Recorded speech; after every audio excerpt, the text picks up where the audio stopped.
On compte plusieurs dizaines de milliers de systèmes à base de fragments de coco sur le terrain qui approchent maintenant le 10 ans d'âge. Évidemment, comme le système traite des eaux usées et le traitement des eaux usées produit des boues, donc le matériel accumule ses boues avec le temps et au bout des 10 ans, on doit retirer le milieu filtrant des filtres et le valoriser idéalement par compostage.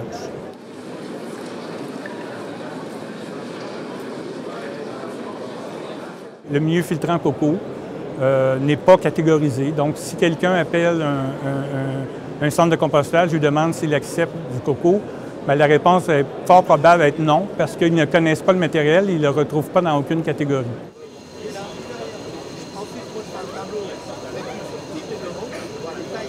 Des tests qui ont été faits à pleine échelle avec la société ACED, qui nous a permis de caractériser le matériel et démontrer son bon comportement dans un essai de compostage.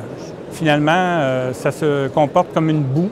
C'est une boue d'épuration, mais qui est compris dans une matrice végétale, donc qui ne pose aucun problème pour le compostage et qui, en fait, pourrait être catégorisé comme une boue d'épuration.